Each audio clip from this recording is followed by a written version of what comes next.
Welcome to the Birth Education Center podcast, hosted by myself, Care Messer, an entrepreneur, birth educator, and doula. My team and I want to help you discover your options in birth and postpartum, how to find your voice, and how to use that voice to navigate our maternal healthcare system. You and your baby are not just a number. This information includes doulas too. Now let's get started.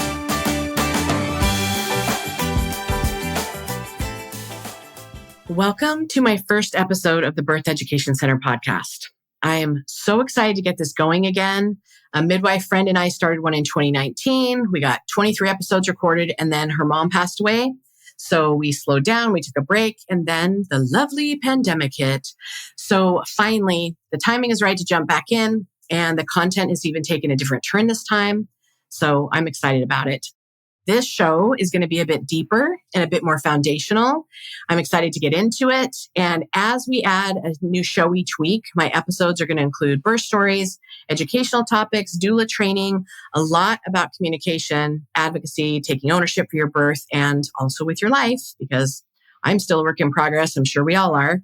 And in this community, I hope that you will find a bridge to feel connection with your baby, acceptance into who you are now and who you have been, and also who you're becoming. Everything is about connection. We come with good connection and we spend the rest of our life looking for deeper connection with people. So you're going to hear a lot about connection on this podcast. Since many of you don't know me, I want to start off by saying that I am really fun. I have a fun sense of humor. I do not have a filter, and occasionally you're going to hear a few curse words come out of my mouth.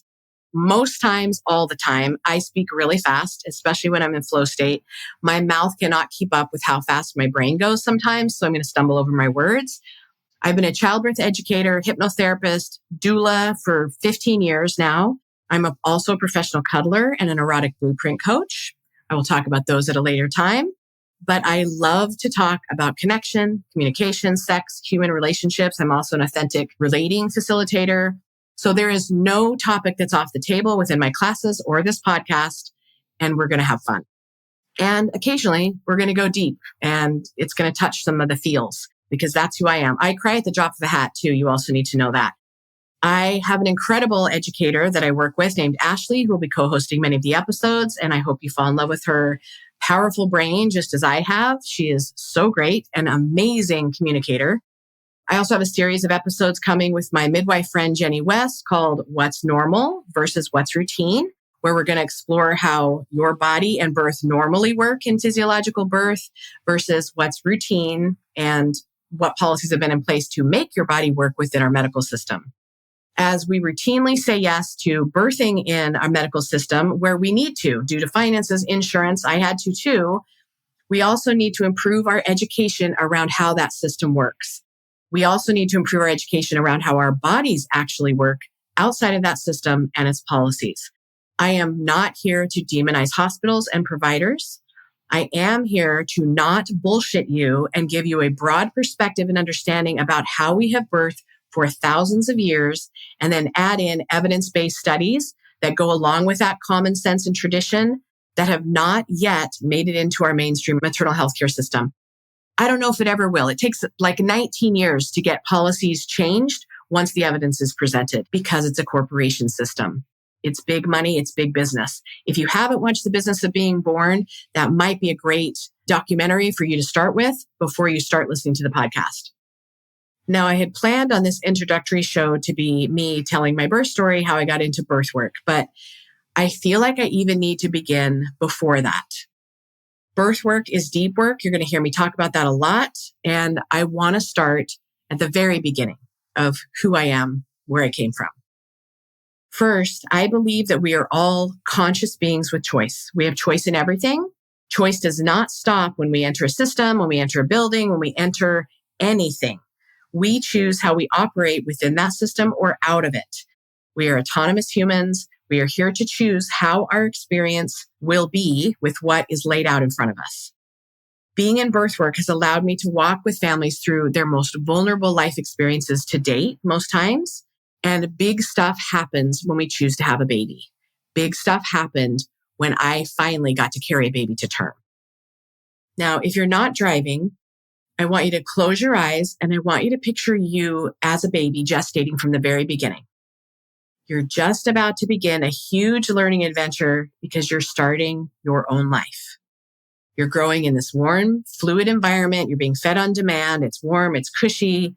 And even if you come in as a twin or a triplet, you are still having your own solo experience because you're going to be experiencing things differently than your twin, your other siblings in the womb.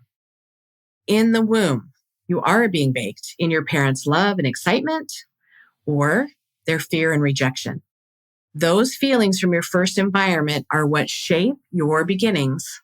And all of that input of other people's feelings carries through your full gestation and through your birth. And then you are truly that solo being outside of your mother's body. You are first learning on a cellular level. Your body is recording all of it before your other senses. Then your eyes and ears come online and then they start recording from there as well.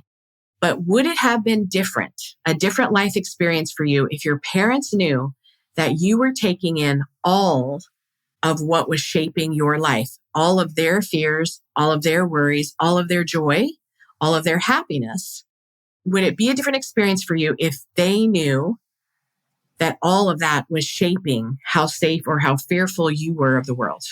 That their choices, their environment was also your environment? That how they spoke to you, even in the womb, like the energy that you felt from their words made an impression, made an imprint. All of their stuff became your stuff, whether they acknowledged it or not. The feelings that your mother felt of either love or fear were your feelings because you weren't an autonomous being yet. You were still sitting in her environment. Now, if you can imagine that what you are offering your baby right now while pregnant is affecting them and shaping their perspective of the world, would that change anything that you do? Will you start making choices to have more days spent in love and trust of birth and what's coming up for parenting than spent in denial and fear? And I'm going to tell you right now that I'm not here to blame your parents. I don't blame my parents. I'm 51. This science wasn't even known yet. And a lot of this science has only been around for 30 or 40 years and it's not well known. But once you learn it, it cannot be unheard. So this is the point of the podcast where you stop and do not listen if you don't want to understand and hear what I'm going to say. Now, I share this next personal story as an educator so that you can keep in mind what has shaped you from birth, because that will also be shaping your baby's birth because we're passing everything on. So hopefully you can use this show as an overlay to start asking questions of your own imprints and your perspectives that have been passed down to you and what needs to be healed or shifted. So I had a really rough upbringing with my mother. For years, I hated her. I hated what she did to me, how she treated me. But luckily, after many years, I now understand that she was a separate being with her own life, her own perspectives, how what happened to her, what was passed down to her, formed her own view of the world. And I can finally say that I have made peace. Still a bit of work in progress, but I will share that story of forgiveness in a later show. But let's go back to my mom's beginning, meaning that we need to start with my grandmother, Clyda. I can't go back further than Clyda because I don't know all of those stories, but there definitely is a story there. So let's go back to my grandmother's beginning in a small town, Idaho, where she jumped on a train at 14 and ran away to Hollywood. Who or what she was running from, I'm never going to know, but it was worth it, or it was bad enough for her to leave her family in Jackson, Wyoming, and figure it out when she got to California. She was 14 years old in 1927. I know very little. I know that she made money playing the piano for silent movies. She played by ear because they couldn't afford lessons. I know that she waited tables, got into a really rough crowd doing opium, alcohol, tobacco, all sorts of the pills that were common for that day. And I know that she carried those addictions through until the end of her life. I know that my grandpa Mac was also working in the restaurant business when they met. And shortly after Grandma Clyda became pregnant at 22 years old with my mom, that she did not want the baby. She tried to abort my mom twice and then just hoped that the pregnancy would end on its own. And unheard of back in 1935, but she was waiting tables, pregnant, unmarried, probably pretty scared, angry, probably pissed. And out of desperation, she did finally marry my grandpa 1 month before my mom was born in 1935. So my mom's beginnings were feeling the feelings of her mother. I don't want you. I'm too young. My life is just beginning and you've ruined everything. And my mom, that little baby, sat there and took it all in. It shaped her earliest beliefs about herself. 2.5 years later, Grandma Clyda divorced my grandpa when my mom was 2.5. And then she dropped my mom back off in Idaho to her family so that my great grandma, her mother, and her aunts could raise my mom. So my mom was passed around from house to house when she became too much to handle. And Grandma Clyda visited on holidays and special occasions. But Grandma Clyda then went on to husband until she finally found the right one that she settled down with and retrieved my mom. And she went to live with Grandma Clyda and her new husband as a young teenager. My grandma continued her drug and alcohol addictions. She was still very depressed. My mom said she would be in a stupor from literally January through October. And she left my mom to fend for herself and to take care of her. I knew these stories growing up, and I still blamed my mom for not doing better than her mom did with her. And as I taught birth classes, as I talked to family after family that were going through similar family stuff that had been passed on, I finally began to distance myself from the pain that I experienced with my mom. And I started to see her as a solo human having her own life experiences that shaped who she was and why she stayed stuck in her destructive patterns.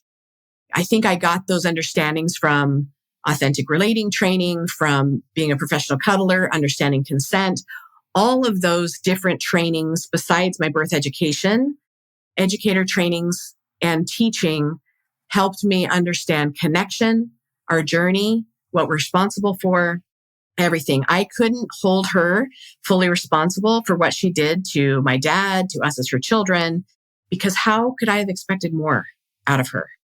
What she experienced, the deep wounds that were in her soul, she was just living with that pain and releasing it on everyone around her.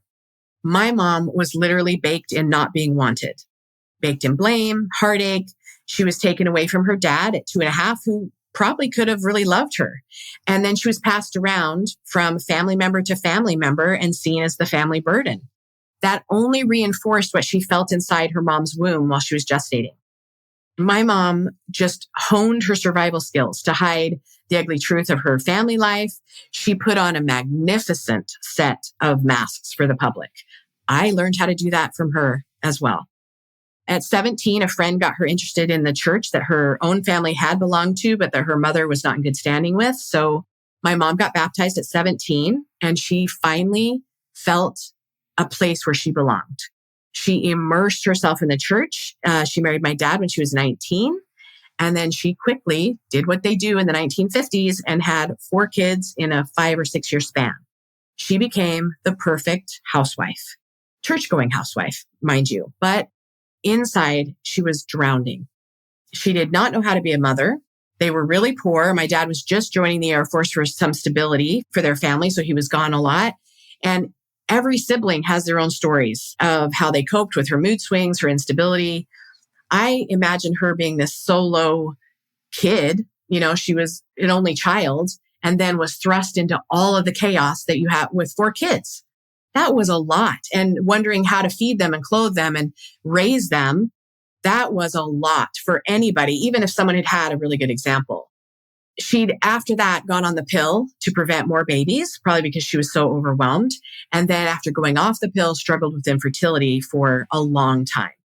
So by this time, the marriage was bad. 12 years later, she was hoping to have a baby, a son, so that dad would stay. But that baby happened to be me. I was supposed to be a boy to hold the family together because my mom thought that my dad would stick around for a fishing and a hunting buddy. And I will tell you more details of my birth story with my mom later, but I was induced and it was really rough for both of us. So that was my birth experience. My earliest memory was in my mom's arms shortly after birth, maybe a few weeks later. And she said to me, I can still see her face. Ugh, I have to do this again. And she made a frustrated squeeze and a jerk downward of my body. And I felt the deepest rejection from that moment on. And it's something that I've carried with me. And it's funny that that's the same feeling that my mom got from her mom, right? My mom quickly became pregnant with my little brother, hopefully ensuring that my dad stayed. And I think he would have stayed with just me as a new baby, but I really have no idea what was actually going on in their marriage. So that's just a guess, as my dad has passed away over 20 years ago. He did stay to raise me and my little brother. Why have I gone into all those details with that story? Because this is my family. This is the heritage that I was born into. And epigenetically, cellularly, we carry the experiences of those who came several generations before us. We carry their experiences, not only their genetics of their hair color and eye color, but their experiences in our cells. We have seen this with mice. We know that you can pattern a whole generation by starting with one and then breeding them down all the way. They carry that experience with them. So this is just my mom's side of the story, not even my dad's, but my mom's and my grandma's story literally were forming my story by default. I say this because our story hovers above our children as they gestate inside of us, even when they're born. Even the way that we are born shapes who we are, whether it's fast or slow or medicated, not medicated, induced by cesarean, pulled out with forceps. All of this is our lived human experience as a baby.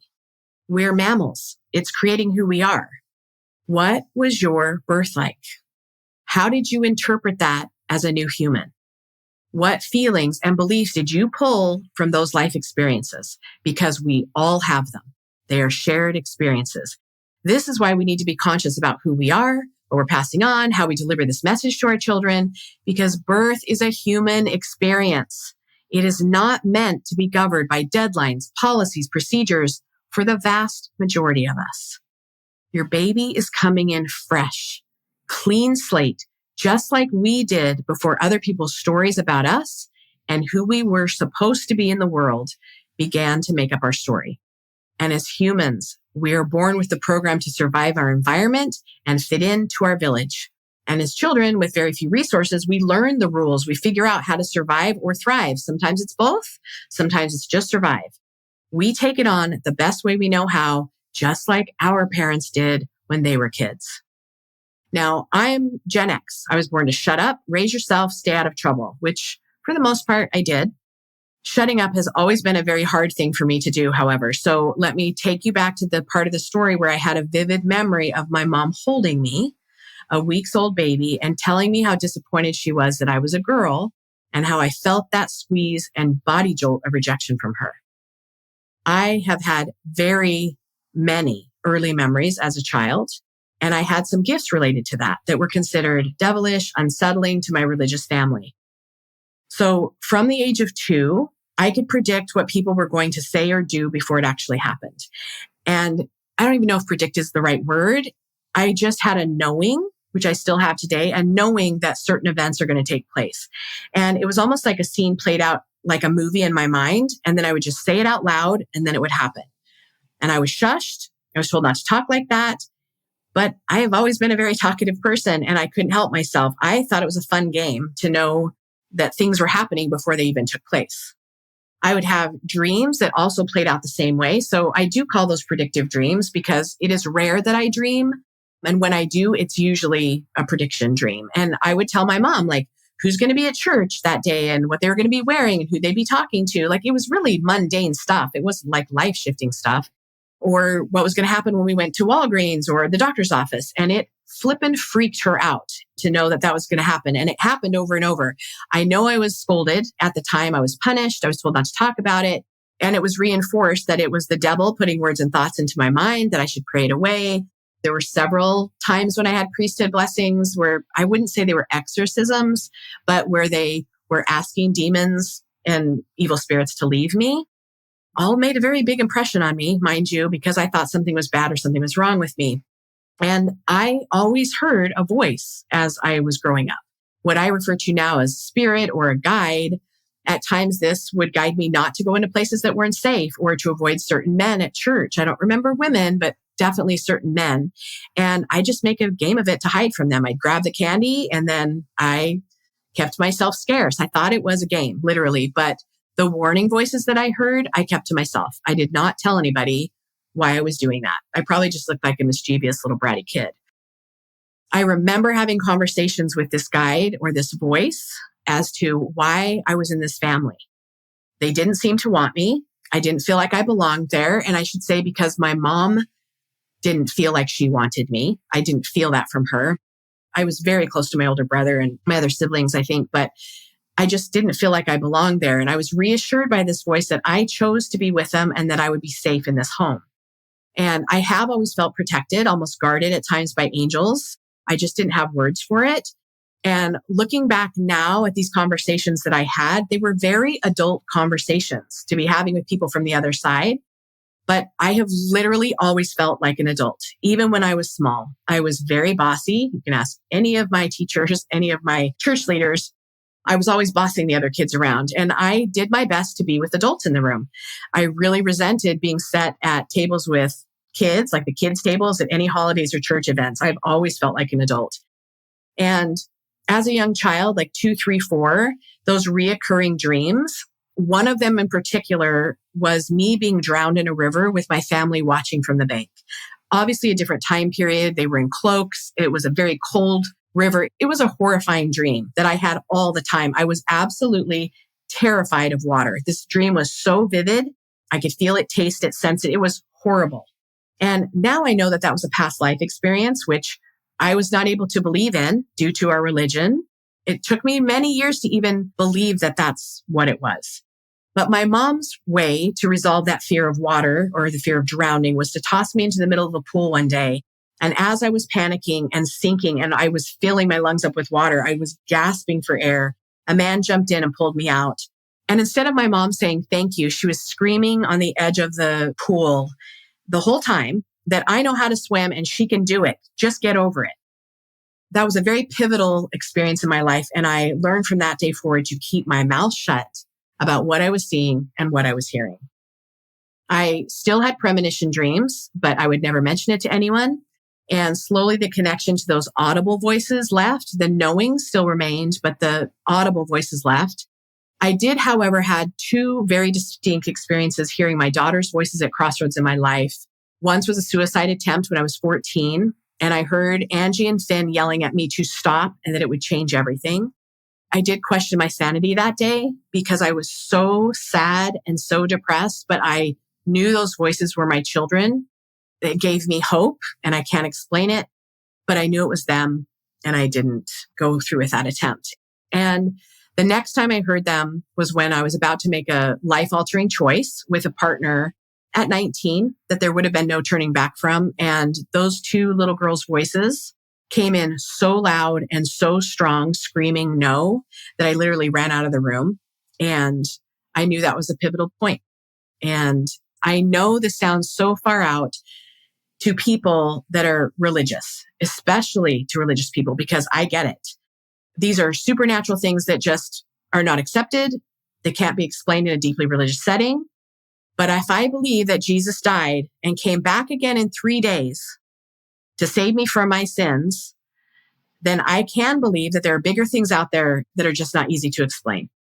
I have had unexplainable experiences in my life, and I don't understand all of them, but I know they happened. And I think that gives me a broader perspective and understanding when people have those kind of experiences that nobody believes them or that they don't even understand how to believe them or make sense of them, because I can offer that support and listening where they might not get from other people because I've lived that.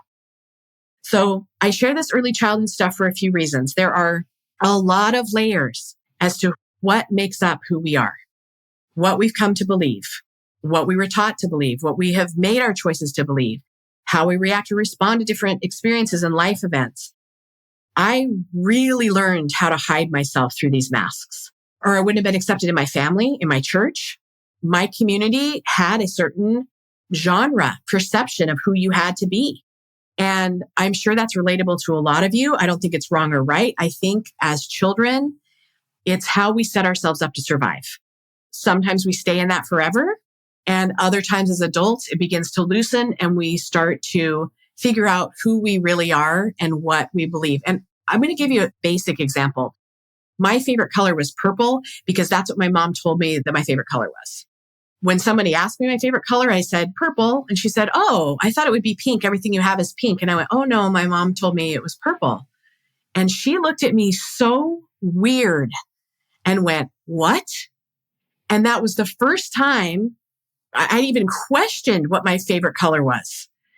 And you're right. I do love pink. My favorite color is pink, hot fuchsia pink with glitter. But it wasn't until I was 38, 39, that was a foreign concept to me, that I could have chosen my own favorite color.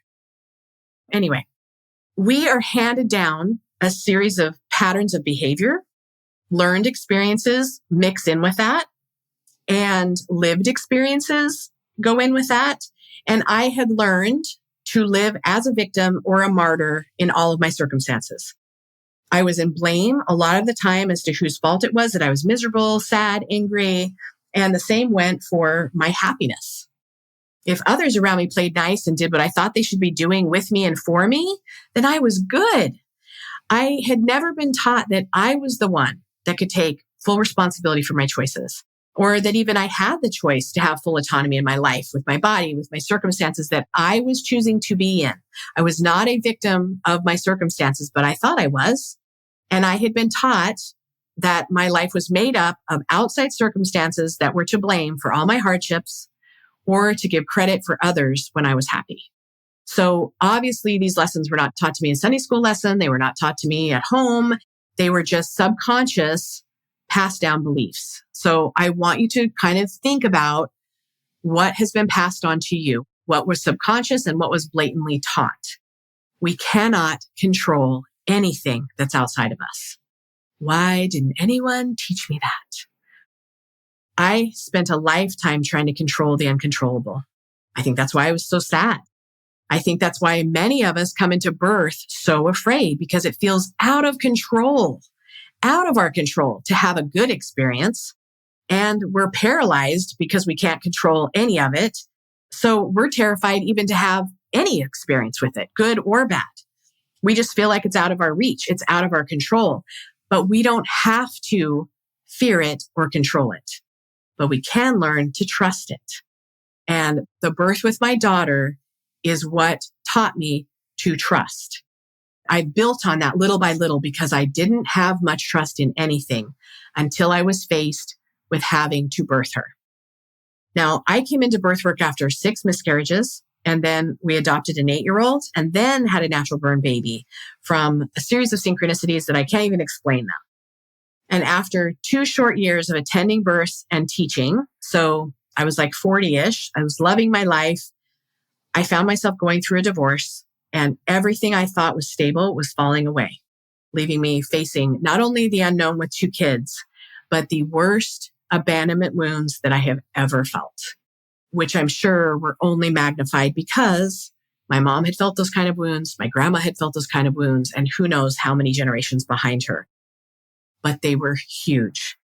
And when I'm going back to saying that birth work is deep work, whether you are experiencing birth or you are the birth worker attending it, doulas, if you don't think birth work is also about you and your wounding, then we need to seriously talk. Because after witnessing and participating in the vulnerability and the surrender to the birth process, whether you're watching it over and over or it's happening to you, you realize the value of having deep connection with yourself and with your community. And if you're open to it, you will feel the wounds of what has been passed down or pushed down, or your lived experience with your birth or with each birth, until you recognize it and begin to heal it. You realize the role you play in other people's journey and how their journey is going to help you heal yours. The birth process comes with highs and lows, and they come because it's meant to make us better mothers, better parents. It's what showed me the community support to feel through the years of pain and hiding behind the masks that I had created for survival. Birth work and its community gave me the safety to open up those wounds of generational abandonment so that I could finally heal, so that I could learn personal autonomy and be able to teach it, so that I could expand into ownership of my own life and what I choose to experience from what is presented to me. And all of that is just going to make me a better parent, partner, teacher, community member, because we are here as a solo person. We come into this life alone. We leave or die alone. That sounds so morbid, but it's not. We fear birth and death so much that we have lost the sacredness about it, the lessons that are taught by it. Birth and death are just transitions. It's very simple.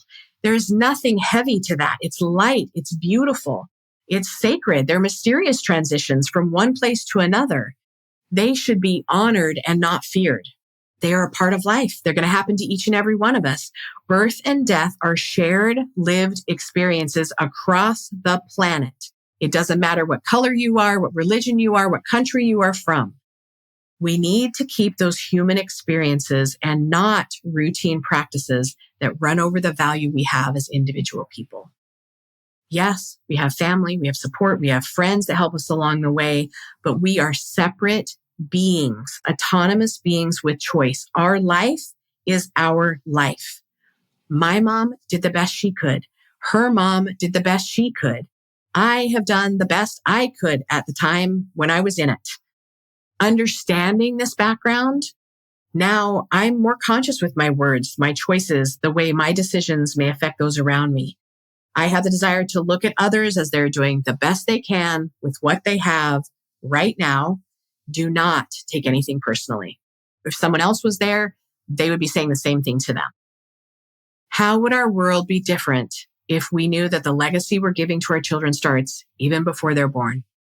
Would we face our fears about birth? Would we take education more seriously? Would we look for better support earlier? Would we look for solid answers? Would we look through curiosity instead of fear? Would we start creating a beautiful birth journey with our baby earlier? We are supposed to be better than the generation before us. We are supposed to always be improving.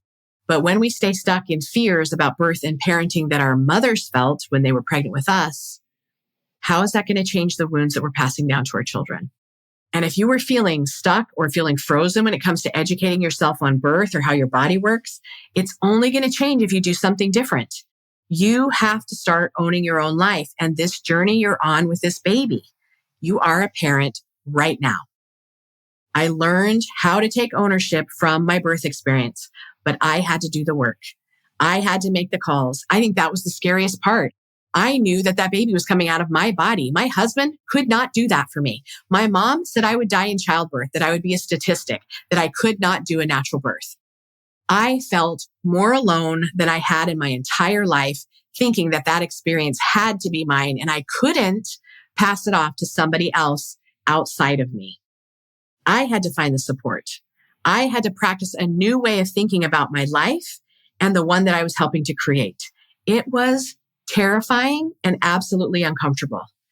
But I promise, as you start getting education, as you start reaching out, you're going to find your people. You're going to find the people that will connect to you on a level that you understand. It does not need to be that deep at first because it's all baby steps. And you're going to be able to connect with them and find out how powerful you are. You're going to find out how powerful your baby is and what they're coming to teach you. And no matter what kind of birth you're wanting, medicated, not medicated, or surgical, you have choices and options to keep things connected and soft for your baby. This is their birth experience. It's your labor. They are your choices, but it's their birth. Things begin to change when you start to make decisions according to what your baby would want. I would say that that is the first part of my transformation through birth, was thinking about what would Finley want? And the first thing that I actually did for that, I went to Oprah and looked at what kind of towels she bought. And the very first towel I bought was the first thing that was going to touch that baby. And it was soft and it was cuddly. It was the most expensive towel I've ever bought to this day. And that decision was what was going to feel best for her. I believe that was the beginning of my transformation. These babies are a big soul crammed into a tiny body. They are full of love. They are full of magic. They are your biggest and brightest teachers. They chose you at this time. And if you don't have a baby yet, you have found these kind of teachings and understandings before they show up, because mine showed up in a 5-year-old body first. And Angie became my oldest. I call her my firstborn, but she was 5 when she came to us, 8 when she was adopted. She was supposed to be the first child, the first baby in my family. So even if you are not pregnant yet, or you are struggling with fertility issues, etc., you found what you need to find to start the healing journey that you need in order to be ready for the baby or children that are meant to be in your family. Divine timing is a core belief of mine, and I believe that we will never miss anything that is meant for us. I believe we are here on earth for experiences and learning, and that we are here to take ownership in those experiences, good or bad. It's how we interpret and our perception of how those experiences are. Are they the worst things ever? Or is there a lesson that we need to learn? Do I keep having this experience over and over? What do I need to make that lesson go away so that I can move on to something different? Are we looking at things through curiosity instead of fear? Curiosity allows us to reach for help, more understanding, ask people questions about it. Fear keeps us stuck. Fear is a warning that we need to look at things through curiosity in order to move past those blinders or roadblocks that are in our path. But this life is our solo journey. We heavily influence one another, but at some point we need to own our choices and the intuition that we already have inside of us to do what's next in our life. I fully believe that I chose the family that I came into. I believe that I chose to be born into such an organized religion because they kept track of me and kept me safe when things were hard at home with my mom. My church gave me the love that I needed to survive.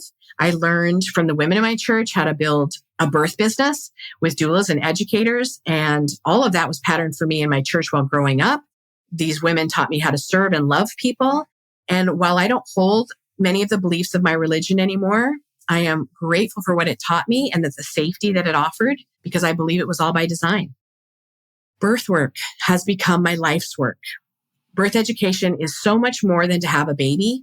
It's how to come back to the greater connection that we're all born with. Birth education and birth work is the community that we have lost over time as we've left our villages, our tribes, because we had to grow bigger and better and faster as a society. But it's also okay to slow down.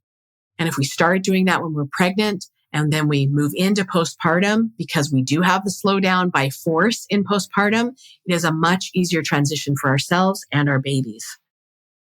We have the tools we need to survive and thrive inside of us. But we need to relearn those tools, and we relearn that with birth education. How to listen to our body, listen to it when it's trying to speak to us. It's also how we find our voice. And when we relearn these tools, we practice using them, we practice using our voice, we can teach our children the same things.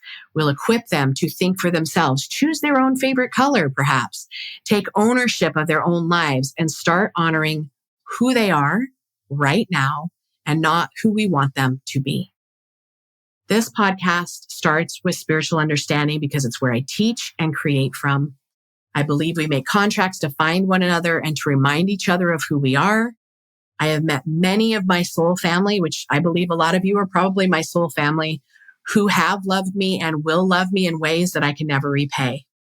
We all have people like that in our lives. In class, one of the exercises we have is I ask them to think about a person in their life who loved them no matter what, who said yes to them no matter what, who let them get away with no matter what, and thought they could do no wrong. Who was that person? Was it an aunt? Was it a cousin? Was it a sister? Occasionally it's a parent, but most times it's an outward support person that my grandma, she did this and this, and she let me be anyone I wanted to be, and I could dance and sing in front of her, and I could. Those are the kind of people we want to help nurture our children, to believe in them, to see the best in them all the time when we can't because we're frustrated with the day-to-day stuff. Who are those people in your life? How can you attract those kind of people to support your children? They make a difference. And if we are that for other people's children in our villages, our tribes, our communities, we're only going to help each other survive and thrive in ways that we couldn't do it by ourselves. I'm excited for our new episodes coming up. Thank you for spending time with me today, and welcome to the Birth Education Center podcast. Thanks for joining us today. And remember, it's your body, your choice, and finding your voice is your power. Be sure to subscribe to our YouTube channel, follow us in all the places, and go to birtheducationcenter.com for our blog and more online education classes. And we'll see you next week.